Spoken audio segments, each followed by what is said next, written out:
चोल साम्राज्य की दीप्तिमान विरासत के बीच स्थित है तंजावुर, जहां बृहदीश्वर मंदिर की अद्भुत महिमा है। यह यूनेस्को विश्व धरोहर स्थल द्रविड़ वास्तुकला का एक उत्कृष्ट नमूना है, जिसमें 66 मीटर ऊंचा विमाना और बारीक नक्काशी शामिल है। राजराजा चोल प्रथम के शासनकाल में निर्मित यह मंदिर इस वंश के शक्ति और सांस्कृतिक समृद्धि के शिखर का प्रतीक है। प्राकृतिक रंगों से निर्मित इसकी भित्तिचित्र और 25 टन की एकाश्म नंदी प्रतिमा इसकी ऐतिहासिक आकर्षण को और भी बढ़ा देती है। शानदार 4K में फिल्माया गया। हमारे विशेषज्ञ मार्गदर्शक श्री शेखर के साथ जुड़े, जो इस मंदिर की शाश्वत महिमा और गहन विरासत का अनावरण करेंगे। प्रस्तुतकर्ता कल्चरल ट्रेल्स।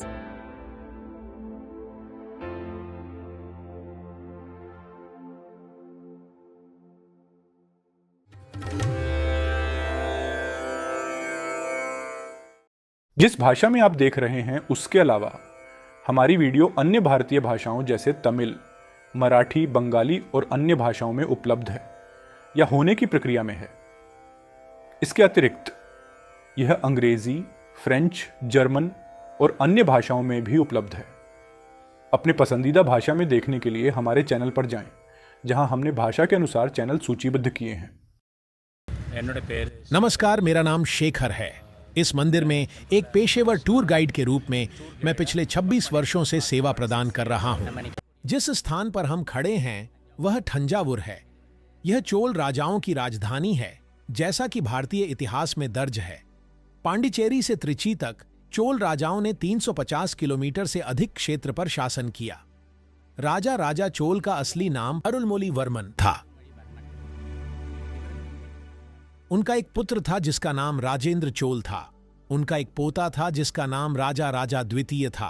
अंतिम राजा का नाम कुलोतुंग चोल था। 9वीं सदी की शुरुआत से लेकर 13वीं सदी की शुरुआत तक चोल वंश ने थंजावुर को अपनी राजधानी बनाकर 350 वर्षों तक शासन किया। भारतीय इतिहास का यह काल चोल शासन का स्वर्ण युग माना जाता है, क्योंकि इस अवधि में वास्तुकला, कृषि, संगीत और नृत्य का प्राचुर्य हुआ। इस मंदिर का असली नाम पेरुवुडैया तिरुक्कोइल है, जिसे तमिल में राजा ने कहा था, और फिर 1800 की शुरुआत में मराठा लोगों ने इस नाम को बदल दिया। यह स्थान 38 हेक्टेयर 135 एकड़ में फैला हुआ है। यह अंतिम दीवार सुरक्षा के उद्देश्य से बनाई गई थी। मराठा लोगों ने इसे बनाया था। इस मंदिर के सबसे नजदीक कावेरी नदी की एक नहर है। उस नहर का नाम वेन्नारू है। राजा चोल ने मंदिर के चारों ओर एक छोटी नहर बनाई थी। यह एक प्रकार की खाई के रूप में कार्य करती है। उन्होंने इसे पूरी तरह से रक्षा के उद्देश्य से बनाया था। इस मंदिर का केवल एक ही प्रवेश द्वार है। तमिलनाडु के सभी अन्य मंदिरों में 4 प्रवेश द्वार होते हैं, पूर्व, पश्चिम, दक्षिण और उत्तर की ओर। लेकिन इस मंदिर का मुख्य प्रवेश द्वार केवल पूर्व की ओर है। अंतिम द्वार का नाम मराठा द्वार है। दूसरा द्वार, दूसरा टॉवर गोपुरम कहलाता है। द्रविड़ वास्तुकला की मुख्य विशेषता गोपुरम है। यह 42 मीटर ऊंचा है। यह दूसरी दीवार नायक लोगों द्वारा बनाई गई थी और 500 साल पुरानी है। मंदिर 3 दीवारों से घिरा हुआ है।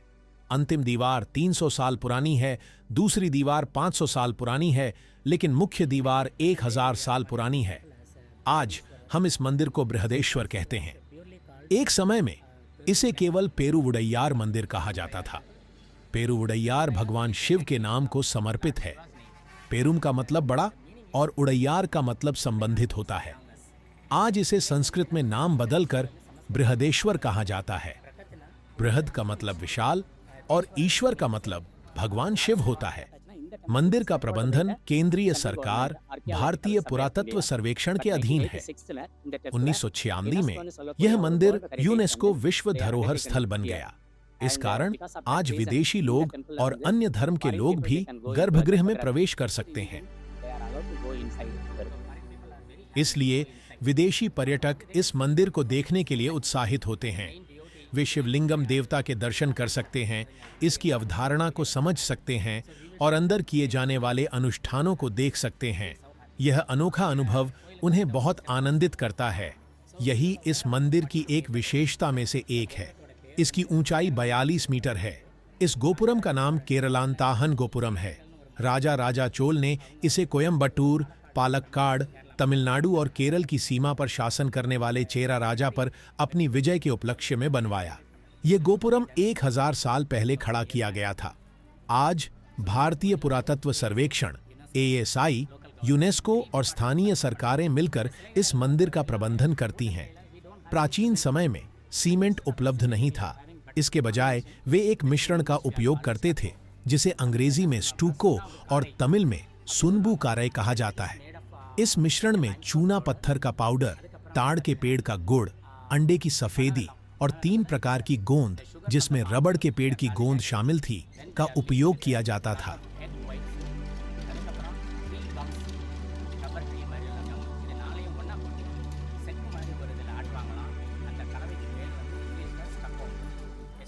इस मिश्रण का उपयोग उस समय के सभी मंदिरों में मूर्तियों को बनाने के लिए किया जाता था।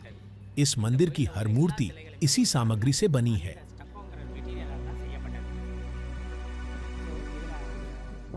कुछ साल पहले ASI ने एक सर्वेक्षण किया। थंजावुर, जिसे अक्सर दक्षिण भारत का चावल का कटोरा कहा जाता है, कि मिट्टी खेती के लिए उपयुक्त है।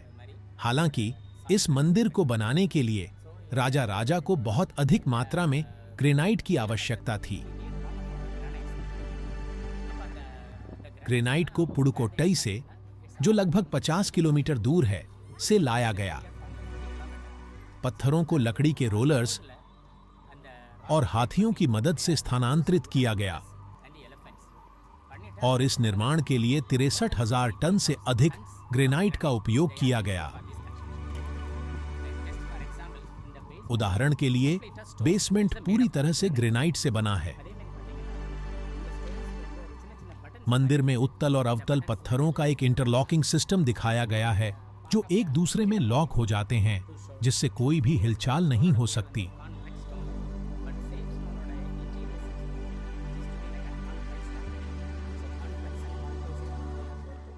राजा राजा इन पत्थरों को हटा सकते थे, लेकिन उन्होंने इस अभिनव निर्माण तकनीक को दिखाने के लिए ऐसा नहीं किया।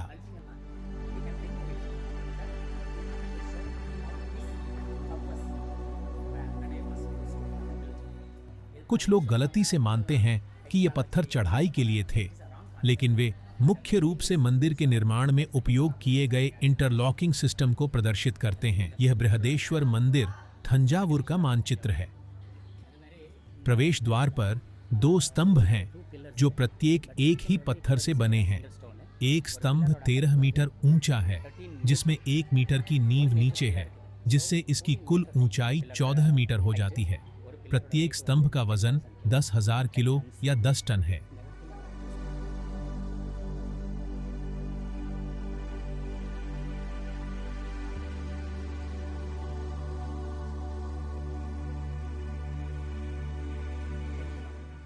इन 2 स्तंभों को जोड़ने वाली छत भी एक ही पत्थर से बनी है। सभी पत्थरों को लगभग 50 किलोमीटर दूर से ऐतिहासिक रूप से उत्तर मलाई, दुमियान मलाई के नाम से जाने जाने वाले स्थान से लाया गया था, जहां आज भी वही चट्टान और पहाड़ मौजूद हैं। पत्थर से पत्थर के बीच के अंतराल को सीमेंट से नहीं, बल्कि चुने और अन्य पदार्थों से बने मिश्रण से भरा गया है। यह मिश्रण 1013 वर्षों तक स्थिर रहा है। ये पत्थर स्वयं 1013 साल पुराने हैं।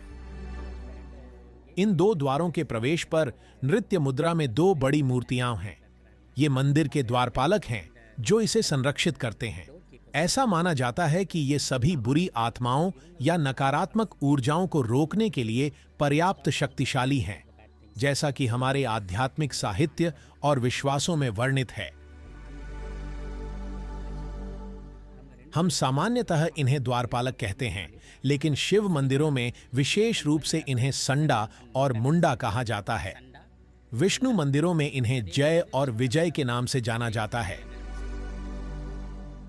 यहां एक जोड़ी पत्थर की मूर्तियां हैं, लेकिन मुख्य गर्भगृह के अंदर लगभग 16 और समान आकार की मूर्तियां हैं।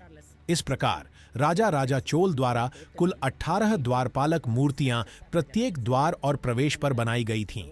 इनमें से प्रत्येक 18 मूर्तियां एक ही पत्थर से बनी हैं। गोपुरम के बाएं और दाएं किनारे पर आप दीवार देख सकते हैं।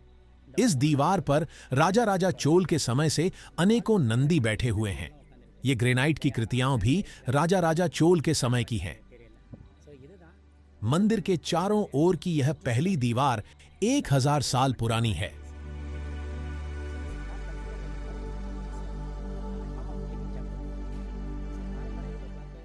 यह मंदिर केवल एक स्मारक नहीं है, यह एक जीवित मंदिर है। हर सुबह 8 बजे शिव पंडित शिवारलिंगम, पार्वती माता, विनयगर और मुरुगन का अभिषेक करते हैं। अभिषेक के बाद वे 8:30 से 9 बजे तक पहली पूजा करते हैं। मंदिर दोपहर 12:30 पर बंद होता है और शाम 4:30 पर तीसरी पूजा के लिए पुनः खुलता है, जो रात 8:30 तक चलती है। फिर भारतीय पुरातत्व सर्वेक्षण रात के लिए स्मारक को बंद करने की तैयारी करता है और 9 बजे तक बंद कर देता है। भारतीय पुरातत्व सर्वेक्षण के लिए यह एक स्मारक है, लेकिन धार्मिक दृष्टिकोण से यह एक जीवित मंदिर है। सभी गतिविधियां रात के 8:45 से 9 बजे तक समाप्त हो जाती हैं। द्वारपालकों के नीचे आप कई जानवरों को देख सकते हैं। पहला शेर के आकार का है, लेकिन यह शेर नहीं है, यह एक मिथकीय प्राणी याली है। इसके बगल में आप एक बड़े सांप को देख सकते हैं जो एक हाथी को निगल रहा है। हाथी, एक विशाल जानवर, को यह सांप निगल रहा है। ये दोनों जानवर अत्यधिक शक्तिशाली हैं, लेकिन द्वारपालक को इन्हें अपने पैरों के नीचे नियंत्रण में दिखाया गया है। यह द्वारपालक की शक्ति को दर्शाता है, यह संकेत करते हुए, मैं शक्तिशाली हूं, लेकिन अंदर एक और भी महान ऊर्जा और शक्तिशाली भगवान है। यह हाथ की मुद्रा आगंतुकों को दर्शन करने के लिए आमंत्रित करती है। यह शानदार चित्रण और 1000 साल पुरानी कृति उस समय की अद्वितीय कला का प्रदर्शन करती। उस समय कोई औपचारिक स्कूल नहीं थे जो ऐसी कला सिखाते, लेकिन लोगों के पास अपार ज्ञान और रचनात्मकता थी, जिसे अक्सर भगवान का आशीर्वाद या कृपा माना जाता था। ऐसी जटिल मूर्तियां एक समूह द्वारा बनाई जाती थीं, जिन्हें स्थापाथी कहा जाता था, जो मूर्तिकला के लिए दिव्य प्रतिभा रखते थे। आज हम इस इतिहास की प्रशंसा करते हैं जो 1000 साल से अधिक समय से संरक्षित है। सरकार द्वारा मान्यता प्राप्त कुल 22 आधिकारिक भाषाएं हैं, फिर भी कई अन्य बोली जाने वाली भाषाएं भी मौजूद हैं। तथापि तमिल संभवतः भारत की सबसे पुरानी भाषा है और संभवतः विश्व की भी। ये तमिल शिलालेख एक सहस्राब्दी से अधिक समय तक स्थिर रहे हैं और ऐतिहासिक दस्तावेज के रूप में कार्य करते हैं। ये शिलालेख बताते हैं कि चोल राजा ने इस मंदिर का निर्माण कैसे किया, इसमें कितने हाथियों का उपयोग हुआ, कितने मजदूर शामिल थे, कितने दानदाता थे और उन्होंने क्या-क्या दान दिया। इस शिलालेख में मंदिर की समृद्ध इतिहास की कहानी समाहित है। यह प्राचीन तमिल में राजराजा का नाम है। பழைய காலத்து தமிழ் ஓ, இது டை, இது யா, இது ரா, உடையார், இதில் ஒரு புள்ளி வச்சுக்கணும், உடையார் श्री राजराजा। यह उड़ैयार श्री राजराजा बन जाता है। यह शाही नाम कई स्थानों पर अंकित है।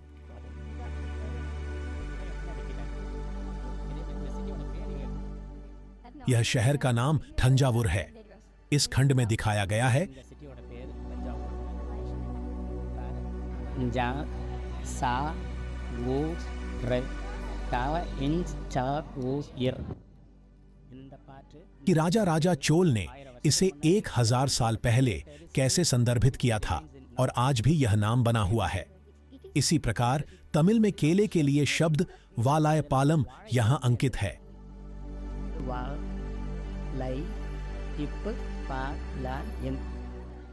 जो हमारे पूजा अनुष्ठानों में इस फल और अन्य चीजों के उपयोग का संकेत देता है। ये प्रथाएं आज भी जारी हैं। एक सहस्राब्दी से अधिक समय तक मंदिर के आगंतुकों द्वारा मंदिर को दिए जाने वाले और पूजा में प्राप्त होने वाली चीजों में केले, नारियल और फूल शामिल हैं। ये शिलालेख इन परंपराओं के महत्व को रेखांकित करते हैं। सामान्यतः मंदिरों के मुख्य गुंबद काफी ऊंचे होते हैं अक्सर 40, 50, 60 या 70 मीटर की ऊंचाई तक पहुंचते हैं। हालांकि इस मंदिर में 2 गुंबद क्रमशः 42 और 35 मीटर ऊंचे हैं। आपके पीछे स्थित गर्भगृह को दुनिया के सबसे बड़े गर्भगृहों में से एक माना जाता है। द्रविड़ वास्तुकला में इस गर्भगृह को विमान शिखरम कहा जाता है।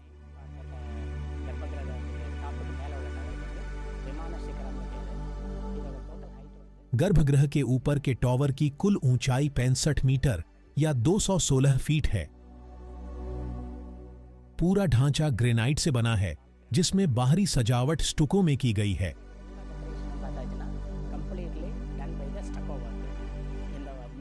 मंदिर की सबसे आश्चर्यजनक विशेषता गर्भगृह के ऊपर का गोल गुंबद है, जिसका वजन 80,000 किलोग्राम है और इसे एक ही चट्टान से काटा गया है। इस मोनोलिथ को लगभग 6.5 किलोमीटर दूर से लाया गया था।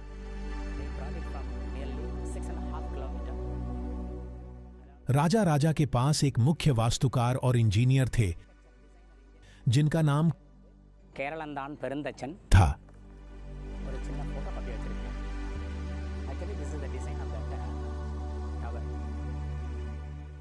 मेरे पास उस टॉवर की डिजाइन की एक फोटोकॉपी है।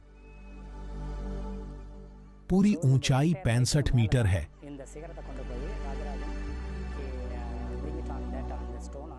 केंद्र में एक शिवलिंगम है। पूरी संरचना ग्रेनाइट से बनी है। इस दस्तावेज से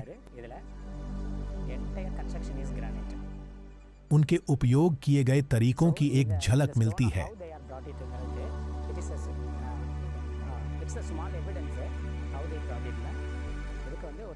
दूसरी तरफ एक और चित्रण है जो परिवहन तकनीक को स्पष्ट करता है।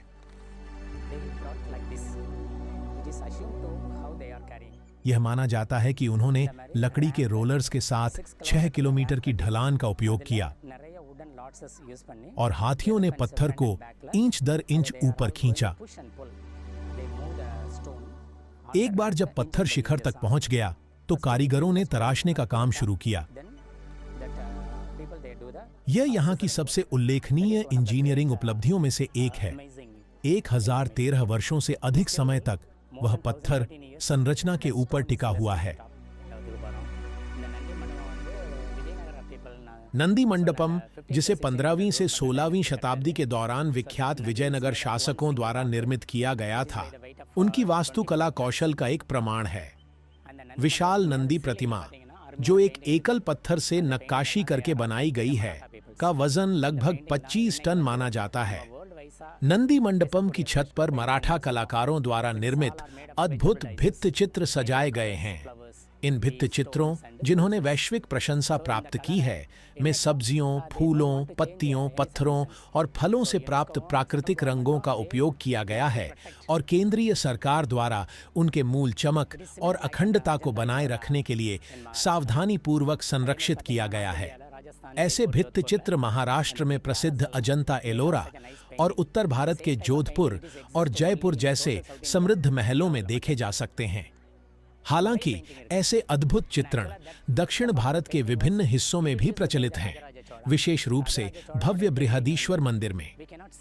ऐसा माना जाता है कि भित्तिचित्र चित्रण की परंपरा राजा राजा चोल द्वारा शुरू की गई थी। हालांकि उनके कई कार्य मंदिर के पवित्र क्षेत्रों में हैं, जो जनता के लिए सुलभ नहीं हैं। मराठा वंश ने इस प्रतिष्ठित कला परंपरा को बड़ी उत्सुकता से जारी रखा। 15वीं और 16वीं शताब्दी में विजयनगर युग के कारीगरों द्वारा निर्मित नंदी प्रतिमा का वजन लगभग 25,000 किलोग्राम है। इसके ऊपर की छत पर मराठा कलाकारों द्वारा निर्मित भित्तिचित्र हैं, जिन्हें सामूहिक रूप से तंजावुर चित्रण या भित्तिचित्र कहा जाता है। हर 15 दिनों में नंदी के लिए प्रदोषम नामक एक विशेष पूजा की जाती है।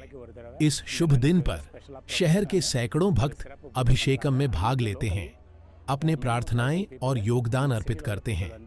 यह नंदी प्रतिमा भारत में दूसरी सबसे बड़ी मानी जाती है। सबसे बड़ी प्रतिमा लेपाक्षी आंध्र प्रदेश में स्थित है और तीसरी सबसे बड़ी चामुंडी मैसूर में है। इन तीनों नंदियों को लगभग एक ही अवधि में एकल पत्थरों से नक्काशी किया गया था। हालांकि तंजावुर का नंदी अपनी विशिष्ट अभिव्यक्ति के लिए अद्वितीय है। खुले मुंह और नाक को छूती हुई जीभ के साथ यह एक हर्षित और शांतिपूर्ण भाव को प्रदर्शित करता है। அந்த ட்ரங்க் வந்து மூக்கப்பட்டிருக்கு.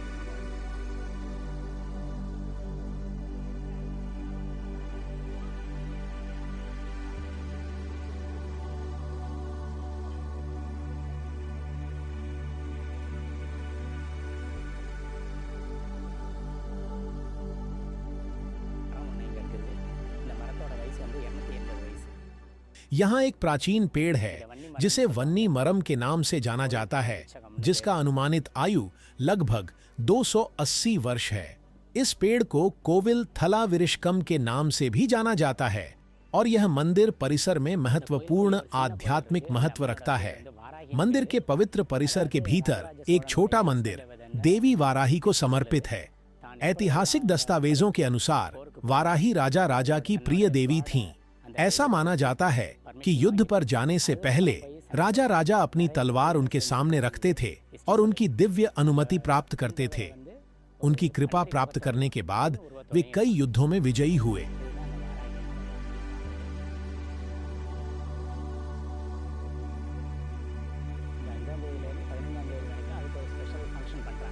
देवी वाराही अम्मन के लिए इस महीने की 5 तारीख से 15 तारीख तक एक विशेष समारोह आयोजित है। यहाँ मौजूद नंदी प्रतिमा को राजा राजा चोल के मूल नंदी के रूप में माना जाता है। प्रारंभ में इसे केंद्र में रखा गया था, लेकिन बाद में इसे विजयनगर शासकों द्वारा स्थानांतरित किया गया। इन शासकों ने भव्य नंदी प्रतिमा का निर्माण और उसे वर्तमान स्थान पर स्थापित करने का कार्य किया।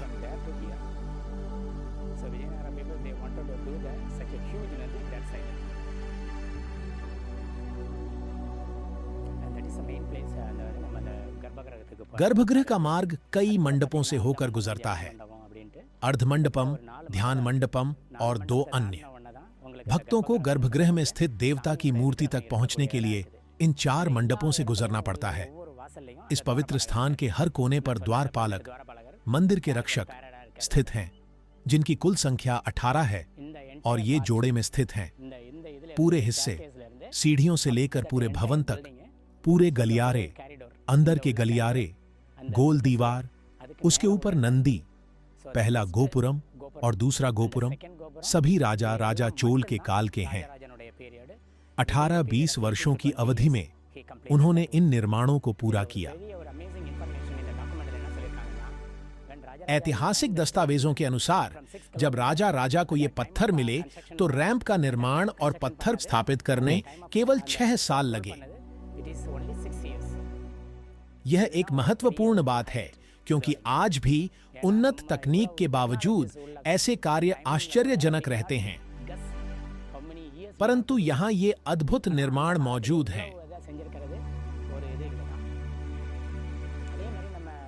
भारत में कई मंदिरों में विभिन्न राजाओं के शासनकाल के दौरान शिलालेखों में स्थानीय भाषाओं का प्रयोग किया गया था। इस मंदिर में चोल काल की तमिल और मराठा शासन के दौरान जोड़ी गई मराठी भाषा के शिलालेख हैं।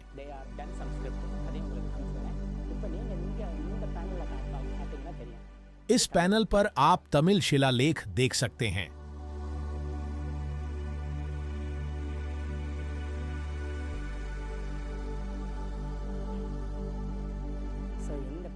पैनल उस तरफ से शुरू होता है और जैसे जैसे हम मंदिर के चारों ओर प्रदक्षिणा दक्षिणावर्त करते हैं, शिलालेख बाएं से दाएं पढ़े जा सकते हैं।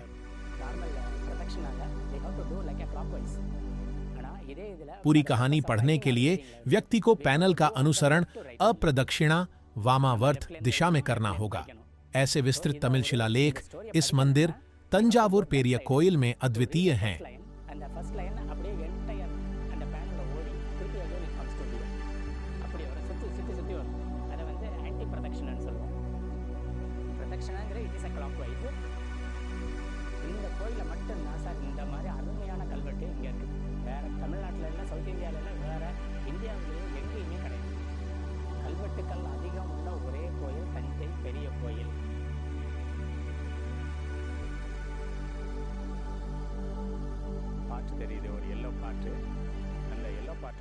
यहाँ एक पीला कलश भी दिखाई देता है जिसकी ऊंचाई 13 फीट 4 मीटर से अधिक है।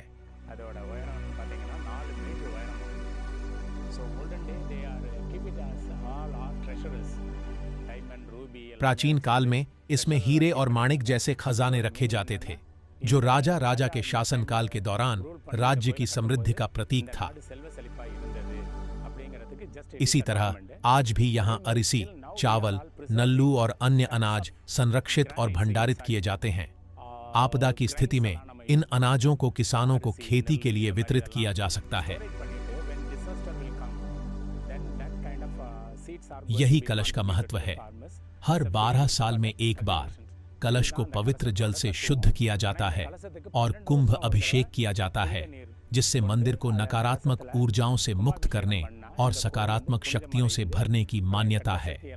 इस अवधि के दौरान प्रार्थना करने आने वाले भक्तों को सकारात्मक ऊर्जाओं का प्रवाह प्राप्त होता है, जैसा कि हमारी आध्यात्मिक मान्यताओं और रीति रिवाजों में विश्वास किया जाता है और निर्धारित किया गया है। शिव के कई नाम हैं। उनमें से एक नाम सूर्य भगवान से संबंधित है। हम सूर्य देवता को सूर्य भगवान के नाम से पुकारते हैं।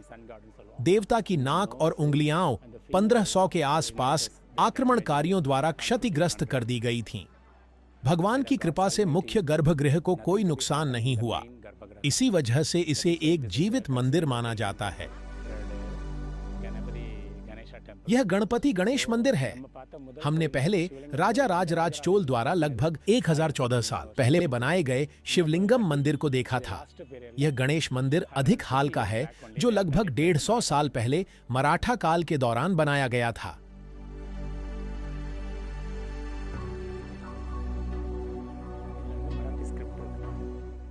यहां मराठी शिलालेख देखे जा सकते हैं।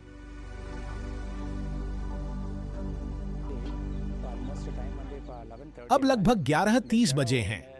मंदिर की छाया स्पष्ट रूप से दिखाई दे रही है, हालांकि धुंधली हो रही है। लगभग 10-15 मिनट में इस छाया का अधिकांश हिस्सा गायब हो जाएगा। इस बारे में एक गलत फहमी है जिसे सुलझाने की आवश्यकता है। कुछ लोग दावा करते हैं कि तंजावुर के बड़े मंदिर की छाया कभी जमीन को नहीं छूती। यह तथ्यात्मक रूप से गलत है। जैसे हमारी अपनी छाया चलने पर हिलती है, वैसे ही मंदिर की छाया भी पूरे दिन चलती रहती है। 11:30 बजे हम इसे देख सकते हैं, लेकिन दोपहर तक यह अपने सबसे छोटे आकार में होगी। सूर्य सीधा ऊपर होगा, जिससे ऐसा होगा। वास्तव में छाया पूरे दिन जमीन पर गिरती है। यह सबसे स्पष्ट रूप से सुबह और देर दोपहर में दिखाई देती है। लगभग 8 बजे या 8:30 बजे आप पूरी छाया को फैले हुए देख सकते हैं। यह हर दिन होता है, जिससे पता चलता है कि मंदिर सूर्य के आंदोलन के साथ कैसे संरेखित होता है। इस मंदिर के गलियारों में 251 शिवलिंग हैं और मुख्य शिवलिंग गर्भगृह में स्थित है, जिससे कुल संख्या 252 हो जाती है। दिलचस्प बात यह है कि इन अंकों 2+5+2 का योग 9 होता है, जो नवग्रह 9 ग्रहों का जबकि कई शिव मंदिरों में अनेक शिवलिंग होते हैं। इस मंदिर की विशेषता इसके गलियारों में 251 शिवलिंग और मुख्य गर्भगृह में एक शिवलिंग का अद्वितीय संयोजन है।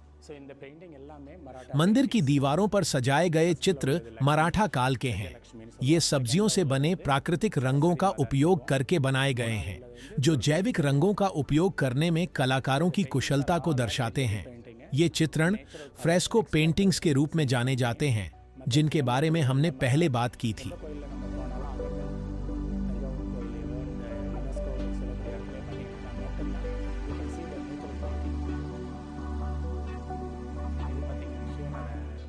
एक उल्लेखनीय पेंटिंग में शिव को भरतनाट्यम मुद्रा में दिखाया गया है, जिसे नटराज कहा जाता है। इसके बगल में शिव और पार्वती के थिरुकल्याणम दिव्य विवाह का चित्रण है, जिसमें विष्णु अपनी बहन का विवाह शिव से कराते हैं, जबकि ये मराठा युग के चित्र हैं। सन्निधि के पीछे चोल काल की एक पेंटिंग आज भी मौजूद है। यह विशेष मंदिर मुरुगन को समर्पित है, जिसका निर्माण विजयनगर काल के दौरान किया गया था।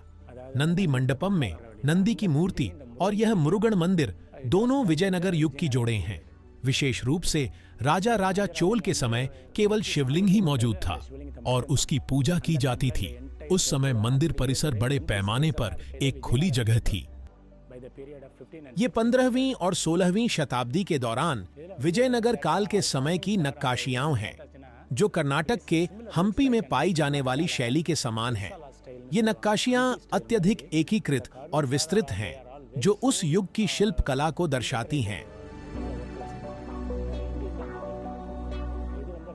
यह राजा राजा चोल और कृष्णदेव राय की शैलियों का सम्मिश्रण है।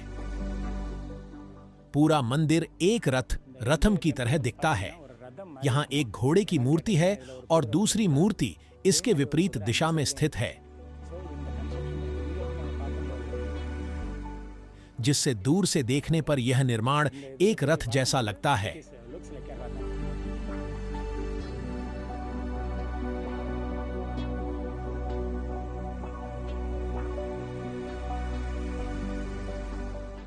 तमिल में इसे उडुम्बु कहा जाता है, जिसका मतलब है गोह। यह कुछ कथाओं और मंदिर के संदर्भों में महत्वपूर्ण माना जाता है, जो देवता के प्रति सतर्कता और भक्ति का प्रतीक है। एक चित्रण में शिव को एक चाकू पकड़े हुए दिखाया गया है, जिसे थिरुपुरम ठाक्कर कहा जाता है। उसके ऊपर शिव को धनुष और बाण के साथ दिखाया गया है। थोड़ा ऊपर एक छोटी मूर्ति है, जिसमें मुरुगन अपने हाथ को एक इशारे में उठाए हुए हैं। उसके ठीक ऊपर एक व्यक्ति की आकृति है, जिसे टोपी पहने और अपने हाथ से इशारा करते हुए दिखाया गया है, जिसे अक्सर वास्को दा गामा माना जाता है। हालांकि इसका कोई प्रामाणिक प्रमाण नहीं है। ये आकृतियां 16वीं शताब्दी के बाद की जोड़ हैं। शिलालेख यहीं से शुरू होते हैं और तंजावुर राजराज सोलम की विरासत का मुख्य आकर्षण है। पूरा मंदिर इन सुंदर शिलालेखों से घिरा हुआ है।